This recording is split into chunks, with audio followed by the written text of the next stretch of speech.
Hey boys and girls, it's Pastor Jonathan. I'm here to do another KidStreet lesson with you guys. Quick question. How many of you guys have had a problem? How many of you guys have had a bad day? What about a bad week? What about a bad month? I know I have. Sometimes things don't go the way that I planned them to go. And today we're talking about how knowing Jesus changes the way you see your problem. You see, Paul and many other people had a problem. And Paul decided to see things differently. But before we dig deeper in today's story, let's go ahead and start our worship.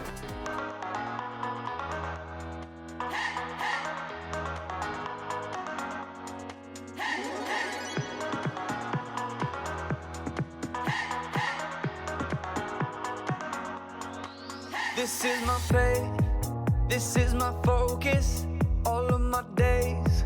I know where my hope is, I'll live it loud, I'll shout the chorus, because I know, oh, you're always for us. And even when it's hard for me to see, I will trust in you, I will believe. And even when it's hard for me to see, I will trust in you, I will believe. And keep on looking to you for where I'm going, knowing you go there too. I'll keep on looking to you. I'll fix my eyes on you. You are my only focus. You are my only focus. You are my only focus. I fix my eyes on you.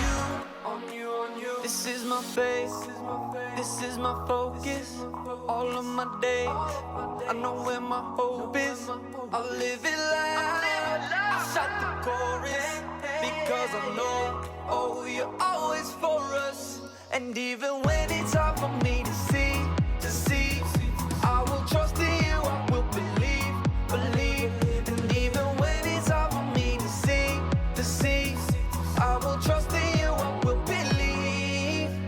And keep on looking to you for where I'm going, knowing you go there too. I'll keep on looking to you. I'll fix my eyes on you. You are my only focus. You are my only focus. You are my only focus. I fix my eyes on you, oh yeah. Woo! You ready? Come on, let's go. Hands in the air, I know you're there,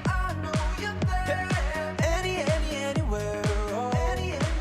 I fix my eyes on you. Hands in the air, I know you're there,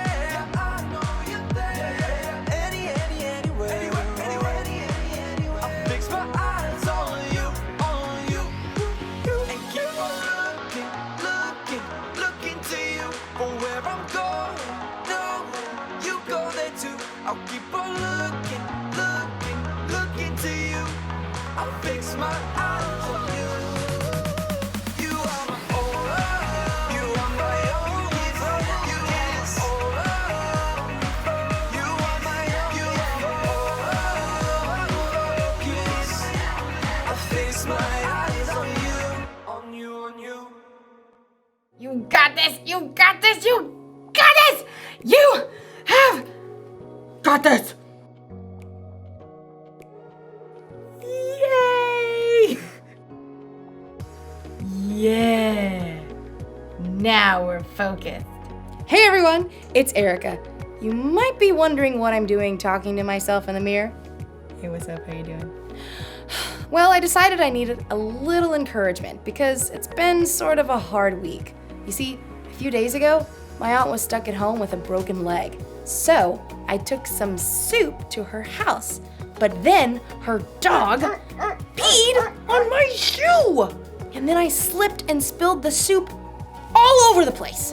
And then the next day, I was walking home from the library, and a car drove through a puddle next to me and splashed water all over me and all over my library book. Are you kidding me? Then, yesterday, I tripped over a sleeping cat, and I fell into a prickly rose bush. Ow. So, it's been one of those weeks. And I'm trying to encourage myself to have a better day. But it's going to take faith. Faith is trusting in what you can't see because of what you can see. So even though I still have a few scratches from yesterday's catastrophe, I have faith that today will be better. See? It's better already! Today's story is all about some people who are having a bad week. Actually, several weeks. And okay, maybe they had bigger problems than spilled soup, a wet library book, and a thorny rose bush. But my week was still pretty bad. I'll see you when the storm passes. That'll make sense after the story. The Bible. It's 66 books of history, stories, letters, and poetry that fit together to form God's one big story. The epic adventure of how He created us and loves us so much that He made a way to rescue us. As we travel through the Bible, from Genesis to Revelation, we discover people who met God and found their lives changed forever. Now, for an amazing story, inspired by the book of Acts, chapters 27 and 28. Paul faced many difficult days because he taught so boldly about Jesus. He was beaten, made fun of, thrown into jail, and run out of town.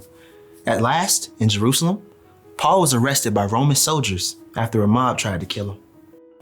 He speaks against our law! Get rid of that guy! Paul paced in his prison cell. The Lord stood next to him. Be brave. You have told people about me in Jerusalem. You must do the same in Rome. Because a group of Jews were plotting to kill him, Paul was taken to the governor in Caesarea. From there, he was ordered to Rome to stand trial before Caesar. Then, he was handed off to a Roman commander for the sea journey. I am Julius of the Imperial Guard. I am very imperious, but also a reasonable human being. Glad to hear it. Julius allowed Paul to visit with friends as they stopped at the port city of Sidon. From there, they sailed around Cyprus, transferred to a ship from Egypt, carrying grain to Italy. The ship fought against the wind for many days until they arrived in a town on the island of Crete called Fair Havens. It was already well into October, a risky time for sea travel. Men, I can see that our trip is going to be dangerous. The ship will be lost and our own lives will be in danger. A reasonable concern. The pilot and ship's owner wanted to reach a better harbor for the winter. Pish posh. We can make it to Phoenix. Well, Feel that? Gentle southerly breeze. Perfection. we leave at once. Anchors away! But very soon, the gentle breeze transformed. Within a short time, the wind beat against the ship with the strength of a hurricane. The pilot gave up fighting the gale. Hoist the lifeboat. Secure ropes around the bow. Jettison the cargo. In the midst of the chaos, the Lord sent an angel to Paul. The next morning, Paul withstood the storm to encourage the crew and passengers. 276 people. First, not to say I told you so, but I told you so. Second, not a problem. Last night an angel from God told me, do not be afraid, Paul. You must go on trial in front of Caesar. God has shown his grace by sparing the lives of all those sailing with you. But we must run the ship onto an island. On the 14th night of the storm, the sailors realized they were nearing land. The water's only 90 feet deep here. Drop the anchor. The crew was so afraid of crashing against the rocks that they lowered the lifeboats, planning to escape and leave the passengers. Julius, These men must stay with the ship. If they don't, you can't be saved. A reasonable request. Cut the ropes! The soldiers cut the ropes so the crew could not escape. Just before dawn, Paul gathered everyone on board, shouting above the wind. Not a problem. None of you will lose a single hair from your head. Now, I'm asking you to eat so you can live. Paul took bread and thanked God. He then broke the bread and ate it. Everyone was filled with hope while they had some food to eat as the gray morning dawned. There's the beach! Lift the anchors and we'll run her aground! But as the pilot steered desperately for shore, the ship hit a sandbar and began to break into pieces. The soldiers were planning to kill Paul and the other prisoners to keep them from swimming to freedom. Stop! Don't hurt them! Paul must live! Everyone overboard! Swim to land or grab a piece of the wreckage! Miraculously, everyone made it to shore, just as God had promised. Welcome to Malta. The people of Malta were unusually kind as they built a fire to welcome this large group of wet and stranded visitors. I'll fetch some more firewood. Paul tossed sticks into the fire. Then, a deadly snake slithered out and sunk his teeth into Paul's hand. This man must be a murderer. The gods won't let him live. Not a problem. Totally fine. Paul simply shook the snake into the fire. When the people saw he was unharmed, they decided he was a god. Publius, a chief official, welcomed Paul and the others into his home. Take whatever you need. Paul discovered that Publius, his father, was very sick, so he prayed. Jesus, please, heal this man. Publius, his father, was made well. All the sick people on the island flocked to see Paul, and they too were healed. Paul had so much respect on Malta that when it was time to leave, the people of Malta gave him all the supplies they needed. Bon voyage! At long last, Paul neared Rome. The believers had heard he was on his way and traveled to meet him. Welcome to Rome! I thank God for you all. In Rome, Paul was allowed to live in his own home, under guard. For 2 years, he welcomed anyone who came to see him. He told Jews and Gentiles alike the good news of Jesus, just as God promised he would. So, a shipwreck is probably worse than tripping on a cat, but a bad week is a bad week. And the important thing to realize is that we all have problems, and we all get to choose how we react to those problems. Paul chose to trust that God was with him no matter what he was going through. You see, Paul understood that God had a bigger plan. Ever since Paul came to know Jesus as God's son, he had devoted his life to telling others about Jesus. And Paul knew that no matter what problems he faced, they were worth it if it helped him spread the good news of Jesus to the world. So Paul didn't necessarily focus on the storm, the shipwreck, and the snake bite like they were problems. Instead, he trusted that God was leading him somewhere. He trusted that God had a plan. And Paul's not the only person who can change focus like that.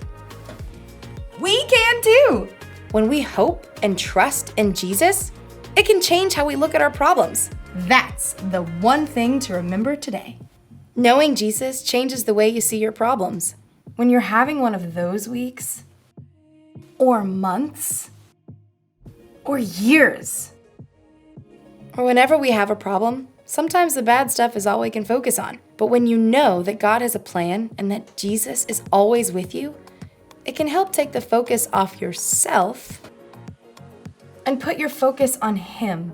Whenever you're facing tough situations, remembering that God is with you can make it less hard or scary. So don't forget, God has got this. See you next time. Bye.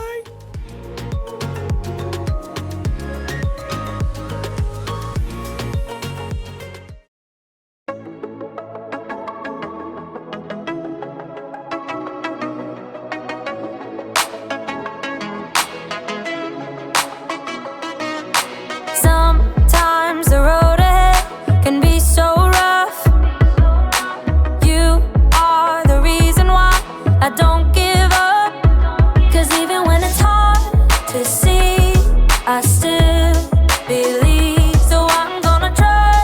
Your love